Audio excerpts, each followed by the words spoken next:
महागणाधिपतये नमः। सदाशिवसमारम्भां शंकराचार्यमध्यमां अस्मदाचार्यपर्यन्तां वंदे गुरुपरंपरां। श्रीमात्रे नमः। आदित्याय च सोमाय मंगళాయ బుధాయ చ గురుశుక్ర శనిభ్యశ్చ రాహవే కేతవే నమః. ప్రేక్షకులకు అందరికీ కూడా శ్రీ క్రోధినామ సంవత్సర ఉగాది శుభాకాంక్షలు.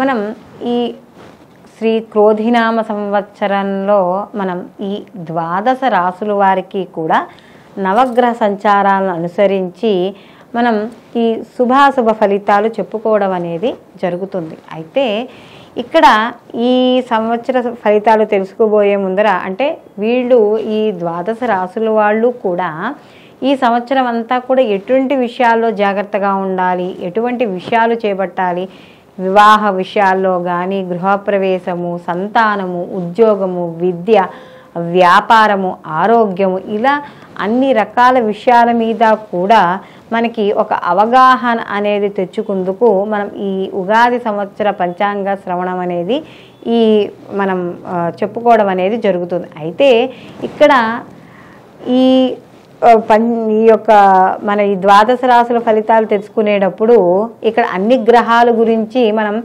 చర్చించుకోవడం అనేది ఉండదు. ముఖ్యంగా సంవత్సరం అంటే ఒకే రాశిలో ఎక్కువ కాలం సంచరించే గ్రహాలు ఏముంటాయో వాటిని మనం బేసిక్గా చేసుకుని ఈ సంవత్సర ఫలితాలు చెప్పుకోవడం అనేది జరుగుతుంది. అంటే మనకి ఈ నవగ్రహాల్లో కూడా నెలకొకసారి మారిపోయే అంటే 27 రోజులకి 45 రోజులకి నెలకొకసారి 2.5 రోజులకు ఒకసారి ఇలా మారిపోయే గ్రహాలు ఎలా ఉన్నాయో, సంచరించే గ్రహాలు మార్పు ఒక రాశి నుంచి ఒక రాశికి సంచరించే గ్రహాలు ఎలా ఉన్నాయో అలాగే నిర్దిష్ట అంటే మనకు ఒక సంవత్సర కాలం పాటు కానీ సంవత్సరం కన్నా ఎక్కువ కాలం ఉన్న గ్రహాలు కూడా ఇక్కడ ఒకే రాశిలో ఉండే గ్రహాలు కూడా ఉన్నాయి. కాబట్టి ఇక్కడ ముఖ్యంగా మనకి గురువు ఒక సంవత్సరం అంతా కూడా ఒకే రాశిలో సంచారం చేయడం అనేది జరుగుతుంది.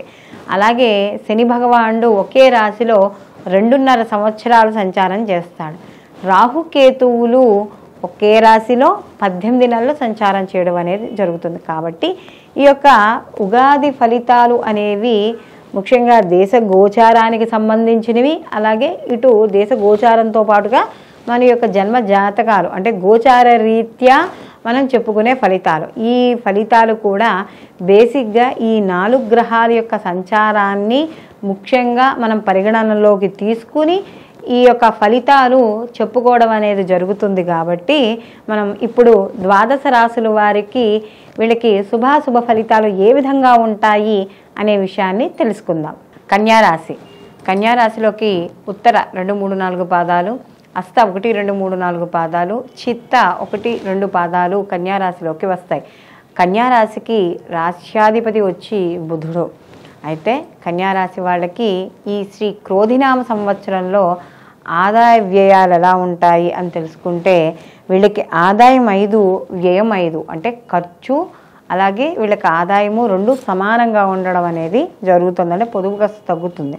అలాగే రాజ్యపూజ్యం 5, అవమానం 2. మిమ్మల్ని మెచ్చుకునే వాళ్ళు 5 ఉంటే మిమ్మల్ని వ్యతిరేకించే వాళ్ళు 2 ఉండడం అనేది జరుగుతుంది. అయితే శ్రీ క్రోధినామ సంవత్సరంలో మనకి ఎక్కువగా ఒకే రాశిలో సంచరించే గ్రహాలుగా మనం చూసుకుంటే అందులో మే 1 నుంచి కూడా గురువు వీళ్ళకి భాగ్యస్థానమందు సంచారం చేయడం అనేది జరుగుతుంది. అంటే గత సంవత్సరం అంతా కూడా గురువు వీళ్ళకి అష్టమ స్థానంలో సంచారం చేయడం వల్ల గురుబలం లేకపోవడం, కొన్ని పనులు చేపట్టలేకపోవడం, చేపట్టిన పనుల్లో అవాంతరాలు, అవకతవకలు ఇలా ఎన్నో అడ్డంకులతో కాస్త కన్యారాశి వాళ్ళు ఇబ్బంది పడ్డారు. అయితే ఈ సంవత్సరం ఈ గురువు ఎప్పుడైతే మార్పు చెందుతాడో ఆ మార్పు చెందింది కూడా ఈయన భాగ్యస్థానమందు రజితమూర్తిగా సంచారం చేయడం అనేది జరుగుతుంది. అలాగే ఈ శని భగవానుడు కూడా సంవత్సరం అంతా కూడా వీళ్ళకి షష్టమ స్థానంలో సంచారం చేయడం తామరమూర్తిగాను, అలాగే రాహుకేతులు సంవత్సరం ఆరంభం నుండి సంవత్సరాంతం వరకు కూడా సప్తమ జన్మలందు కూడా వీళ్ళు రజితమూర్తులుగా సంచారం చేయడం అనేది జరుగుతుంది. అదే ఇక్కడ గురువు ఎప్పుడైతే శుభగ్రహం అయ్యుండి గురువు భాగ్యస్థానమందు సంచారం చేస్తున్నాడో వీళ్ళకి సర్వ కార్యములందు కూడా లాభదాయకంగా ఉండడం అనేది జరుగుతుంది. ప్రతి పనిలోనూ కూడా సంతోషం కలగజేయడం, ఉత్సాహంతో ప్రతి పనిని ముందుకు వెళ్ళడము, ఆ ఉత్సాహం ద్వారా వీళ్ళు ఒక్కటికి 2 పనులు ఇంకా ఎక్కువగా చేసుకోవడం అనేది కూడా జరుగుతుంది. అలాగే అన్ని రంగాల వారికి, అంటే ఇక్కడ చదువుకున్న వాళ్ళు లేకపోతే వృత్తి ఉద్యోగ వ్యాపారాలలోనూ, సినీ కళా రంగాలలోనూ, అలాగే కళాత్మకంగా ఉండే వాటికి సంబంధించిన వాళ్ళలోనూ, లలిత కళల్లోనూ అన్ని రంగాల వారికి కూడా ఎప్పుడైతే భాగ్యస్థానంలో గురువు యొక్క సంచారం అనేది జరుగుతోందో వాళ్ళందరికీ కూడా సమాజపరంగా కీర్తి గౌరవ ప్రతిష్టలు పెరగడం, ధనాభివృద్ధి పెరగడము, అలాగే ఆదాయ మార్గాలు పెరగడము, గత సంవత్సరంలో ఏమైనా రుణాలు చేసి ఉంటే ఆ రుణాలవన్నీ కూడా తీర్చుకోవడము, ప్రతి పనిని కూడా అసంపూర్ణంగా మిగిలిపోయిన ఏవైతే పనులు ఉన్నాయో గతంలో ఆ పనులన్నీ కూడా సంపూర్ణంగా పూర్తి చేసుకోవడం అనేది జరుగుతుంది. అయితే ఈ గురు భాగ్యస్థానంలో సంచారం వల్ల ఏదైతే వాళ్ళకి సంబంధించిన మత విశ్వాసాలు ఎక్కువగా ఉండడం అనేది జరుగుతుంది. అంటే వాళ్ళ యొక్క మతం మీద కానీ, వాళ్ళ యొక్క ఇంటికి సంబంధించిన ఆచార వ్యవహారాల యందు కానీ కాస్త శ్రద్ధ ఎక్కువగా ఉండడం, ఆధ్యాత్మిక పరంగా కూడా ఆలోచనలు ఎక్కువగా ఉండడము, తండ్రి ఆరోగ్య విషయాలు మెరుగుపడ్డము, ఇలాంటివన్నీ కూడా ఇక్కడ చోటు చేసుకోవడం అనేది జరుగుతుంది. అలాగే కొత్తగా ఏవైనా పనులు తలపెడితే అవి వెంటనే పూర్తి చేసుకునే అవకాశాలు మాత్రం ఎక్కువగా వీళ్ళకి కనపడడం అనేది జరుగుతుంది. ఉద్యోగస్తులకైతే ఉద్యోగాల్లో ప్రమోషన్లు రావడం, నిరుద్యోగులకు ఉద్యోగాలు రావడం, అలాగే ఉద్యోగ పరంగా కూడా ఆర్థిక పరమైన పరిపుష్టి పెరగడం అనేది జరుగుతుంది. అంటే ఉద్యోగాలలో ప్రమోషన్లతో పాటుగా జీతాలు పెరగడం, లేదా ఎవరైనా ఈ జీతాల కోసం ఉద్యోగాలు మారుతూ ఉంటారు కదా, అలాంటి వాళ్ళకు కూడా కాస్త ఇక్కడ అనుకూలంగా ఉండడం, కాస్త ఆశాజనకంగా జీవితం కూడా కాస్త మనకి ఏదో మంచి జరగబోతోంది, మంచి జరుగుతోంది, మనము కూడా ఏదో ఒక జీవితంలో స్థిరపడతాము అనే ఆలోచనలు రావడం, ఇలాంటివన్నీ కూడా కాస్త వీళ్ళకి ఒక ఆలోచనలు కూడా వీళ్ళకి న్యాయబద్ధంగా ధర్మపరంగా ఉండడం అనేది జరుగుతుంది. అలాగే వ్యాపారాలలో ఎవరైతే చేస్తున్నారో, అంటే సొంత వ్యాపారాలు కావచ్చు, ఇవైతే ఉన్నాయో వాళ్ళందరికీ కూడా అనుకూలంగా ఉండడం అనేది జరుగుతుంది. ముఖ్యంగా ఎవరైతే ఇండివిజువల్గా చేస్తున్నారో, అంటే స్వయంగా వాళ్ళు చేసుకునే వృత్తుల్లో కూడా వాళ్ళకి ధనాదాయాలు పెరగడం అనేది జరుగుతుంది. ఇక్కడ ఎప్పుడైతే భాగ్యస్థానంలో, అంటే ఇక్కడ దూర ప్రయాణాల స్థానంలో ఎప్పుడైతే గురువు ప్రవేశిస్తున్నాడో ఆ ప్రవేశించిన దగ్గర నుంచి కూడా వీళ్ళకి తీర్థయాత్రలు చేయడం, అంటే గురు ఆధ్యాత్మికానికి కారకుడు కాబట్టి కాస్త వీళ్ళకి తీర్థయాత్రలు లేదా విదేశాలకు వెళ్ళి కలిసి రావడము, ఇలాంటివన్నీ కూడా జరగడం, లేదా విదేశాలకు సంబంధించిన సంప్రదింపులు చేయడము, ఇలాంటివన్నీ కూడా ఉంటాయి. అలాగే ఎవరైనా ఇంట్లో కుటుంబ సభ్యులు కావచ్చు, వైవాహిక జీవితంలోనూ భార్య లేక భర్త తరఫున సహాయ సహకారాలు అందడం అనేది జరుగుతుంది. గత కొంతకాలంగా ఏవైనా ఆస్తుల విషయాల్లో కావచ్చు, లేకపోతే ఏవైనా కుటుంబానికి సంబంధించిన విషయాల్లో కోర్టు పరంగా ఏవైనా తీర్పులు సరిగ్గా రాకపోయి ఉండుంటే ఆ కోర్టు తీర్పులు కూడా వీళ్ళకి అనుకూలంగా రావడం అనేది జరుగుతుంది.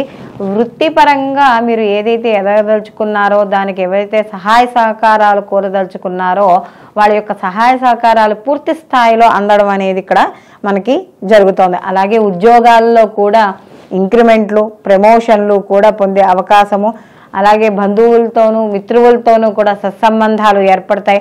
పై అధికారుల యొక్క ఒత్తిడి అనేది తగ్గుతుంది. అధికారుల యొక్క ఏదైతే వాళ్ళ యొక్క అంటే వాళ్ళు మిమ్మల్ని ఏదైతే ఇంతవరకు కాస్త ఒత్తిడిగా మీ మీద లేనిపోనివన్నీ కూడా చూపించారో అవన్నీ కూడా తగ్గి మీకు అనుకూలంగా ఉండడం అనేది జరుగుతుంది. మీకు అధికారులకి కూడా సత్సంబంధాలు అనేవి ఇక్కడ సంపూర్ణంగా కనపడడం అనేది జరుగుతోంది. అలాగే ఇక్కడ విదేశాల్లో ఎవరైతే ప్రయాణాలు చేస్తారో వృత్తి ఉద్యోగాల పరంగా వాళ్ళకి కలిసి రావడం అనేది జరుగుతుంది.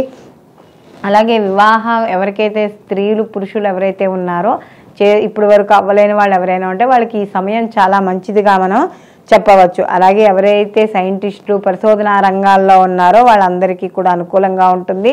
అలాగే ఈ మనం ఇందాక చెప్పుకున్నట్టుగా రచయితలకి వాళ్ళకి కూడా మంచి వాళ్ళ యొక్క ఏవైతే రాస్తారో ఆ పుస్తకాల ప్రచురణ కానీ వాళ్ళ యొక్క పేర్లు కానీ మంచి గుర్తింపు లభించడం అనేది ఇక్కడ జరుగుతుంది. అలాగే ఇక్కడ ప్రతిదానికి కూడా గురువు భాగ్యంలో ఉన్నాడు కాబట్టి వాళ్ళ సొంత ధర్మాన్ని స్వధర్మాన్ని పాటించడం, ఆ కర్మ సిద్ధాంతాన్ని నమ్మడం, ప్రతిదానికి కూడా మనం ఈ కర్మ సిద్ధాంతాన్ని నమ్మడం వల్ల ప్రతి పని యందు కూడా మంచి చెడు చూసుకుంటూ ఉండడం అనేది జరుగుతుంది. అలాగే ఎప్పటి నుంచో సమస్యలు తీరడం లేదు, ఈ సమస్య కొలిక్కి రావడం లేదు అనుకున్నవి ఏవైనా మొండిగా ఉన్నవైతే మాత్రం అవి ఈ సంవత్సరం అటువంటివన్నీ కూడా కొలిక్కి రావడం అనేది జరుగుతుంది. అలాగే కన్యా రాశి వాళ్ళల్లో ముఖ్యంగా చూసుకున్నప్పుడు ఈ సంవత్సరం అంతా కూడా వీళ్ళల్లో ఏదో ఒకటి సాధించాలనే కోరిక, తపన, తాపత్రయం అన్నీ కూడా వీళ్ళకి కనపడడం అనేది జరుగుతుంది. వ్యాపారస్తుల్లో కూడా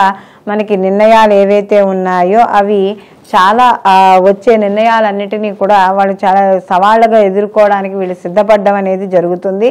మొత్తానికి కాస్త కొద్దిగా కష్టవంతరం అనిపించినా మధ్య మధ్యలో కూడా విజయాన్ని సంపాదించడం అనేది జరుగుతుంది. అలాగే చదువుల విషయాల్లో, వాటిల్లో సంతాన విషయాల్లో కాస్త మంచి అనుకూలంగా ఉంటుంది. ప్రతిదాన్ని కూడా విజయం సాధించడం అనేది జరుగుతుంది. బంధువులు, మిత్రులు మంచి విశేషంగా మీ యొక్క మాటలకు కావచ్చు, మీ యొక్క పనులకు కావచ్చు స్పందించడం అనేది జరుగుతుంది. వృత్తి వ్యాపారాల్లో కూడా మంచి పోటీ ఉండడం అనేది ఉంటుంది. కుటుంబ సభ్యులు, బంధువుల యొక్క సహాయ సహకారాలు, వాళ్ళతో ఇష్టాగోష్ఠులు నడపడం అనేది కూడా ఇక్కడ జరుగుతుంది. అలాగే ఇక్కడ ఇల్లు, పిల్లలు, విద్య ఇలాంటివన్నింటికి కూడా మంచి అవగాహన ఏర్పడము, వాళ్ళ యొక్క ఏదైతే గుర్తింపు ఉందో ఆ గుర్తింపు కోసం తోడ్పడడం అనేది కూడా జరుగుతుంది. అలాగే ఇక్కడ షష్టమ స్థానంలో ఇక్కడ శని భగవానుడి యొక్క సంచారం ఎప్పుడైతే జరుగుతుందో కాస్త ఇక్కడ రుణాలు, శత్రువులు ఇలాంటివన్నీ కూడా తగ్గుతాయి. అయితే ఇక్కడ ఎప్పుడైతే ఈ శని భగవాను షష్టమ స్థానంలో పరాక్రమ స్థానంలో ఉన్నాడో ఈ యొక్క వ్యాధులు, అలాగంటే ఈ శరీరం అనారోగ్యగ్రస్తమై ఉన్న వాళ్ళకి కాస్త ఆరోగ్యంగా ఉంటుంది.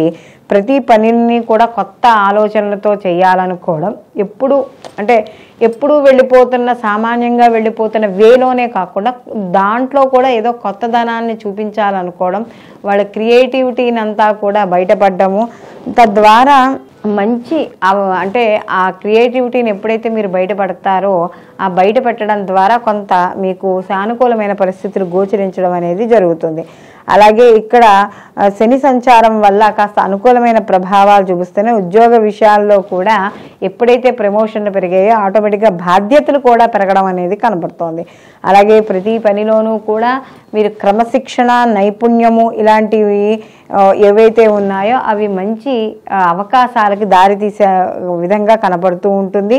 అలాగే ఇక్కడ సప్తమ స్థానంలో రాహు యొక్క సంచారం వల్ల భార్యాభర్తల విషయాల్లో, వైవాహిక జీవితంలో కాస్త క్రోధాలకి దూరంగా ఉండడం అనేది మంచిది. చిన్న చిన్న ఒడిదుడుకులు అనేవి వస్తున్నా కూడా వాటిని మిగతా గ్రహాల యొక్క అనుగ్రహం వల్ల కొంత దూరం చేయడం అనేది జరుగుతుంది. అలాగే డబ్బుకు సంబంధించిన విషయాల్లో మాత్రం కన్యా రాశి వాళ్ళు కాస్త జాగ్రత్త వహిస్తూ ఉండాలి. ఎప్పుడూ ఏదో ఒక సమస్య అనేది ఉంటూ ఉంటుంది కాబట్టి దాన్ని అధిగమించడానికి మాత్రం ఈ యొక్క రాశి వారు ప్రయత్నిస్తూ ఉండాలి. అలాగే జీవిత భాగస్వామి ఆరోగ్య విషయాలు వాటిల్లో కూడా కాస్త చిన్న చిన్న సమస్యలు ఉంటాయి కాబట్టి అలాంటి వారు కూడా వీళ్ళు అనుకూలంగా తీసుకోవడం మంచిది. అలాగే వీళ్ళు ప్రతి నిత్యము కూడా లక్ష్మీ గణపతి ఆరాధన చేసుకుంటూ ఉండడం, గరికని గోవికి తినిపించడం, లేదా గరికతో ఇక్కడ గణపతికి ఆరాధన చేసుకుంటూ లక్ష్మీ గణపతి ఆరాధన చేసుకుంటూ ఉండడము. ముఖ్యంగా ఇక్కడ వీళ్ళు ఈ యొక్క రాశి వాళ్ళకి కానీ చూసుకున్నప్పుడు ఏవైతే ఈ మనం గోవు ఉంటుంది కదా, ఈ గోవుకి ప్రతి ఆదివారము కూడా గోధుమల్ని నానబెట్టి గోధుమల్ని తినిపించడం, కనీసం ఆదివారం అయినా సరే తినిపించడం, కుదిరితే ప్రతి వారము కూడా లేదా మనకి గుళ్ళల్లో మనకి నెలకొకసారి చండీ హోమాలను కానీ ఇలాంటివి చేస్తూ ఉంటారు. అలాంటి వాటిల్లో పాల్గొనడం ఇలాంటివి చేయడం ద్వారా కొంత ప్రతికూల పరిస్థితుల నుండి మీరు బయటపడడం అనేది జరుగుతుంది. కాబట్టి కన్యారాశి వాళ్ళు ఇలాంటి నియమాలు పాటించడం ద్వారా వీళ్ళకి దైవానుగ్రహం పొంది కాస్త ఏవైతే వ్యతిరేక ఫలితాలు, ఎందుకంటే వీళ్ళకి ఎక్కువగా ప్రభావం చూపించేది జన్మలో కేతువు, సప్తమంలో రాహువు కాబట్టి ఈ రెండు దైవారాధనల వల్ల వీళ్ళకి కొంత దృఢమైన నిర్ణయాలు తీసుకుందుకు వీళ్ళ జీవితంలో ముందుకు వెళ్ళడానికి కూడా ఎంతో ఉపయుక్తంగా ఉండడం అనేది జరుగుతుంది. అయితే ఇప్పుడు మనం ఈ యొక్క శ్రీ క్రోధినామ సంవత్సరంలో ఏ రాశికి ఆ రాశి మనం గోచార ఫలితాలు అంటే సంవత్సర గోచార ఫలితాలు మనం తెలుసుకోవడం అనేది జరిగింది. ఇందులో ఎవరు ఏ పనులు చేయొచ్చు చేయకూడదు, అలాగే ఎటువంటి నియమాలు పాటించాలి, అలాగే వీళ్ళు పరిహారాలు, ఎటువంటి స్తోత్రాలు చదువుకుంటే శుభ ఫలితాలను వీళ్ళు పొందడం అనేది జరుగుతుంది. ఇవన్నీ కూడా మనం తెలుసుకోవడం అనేది జరిగింది.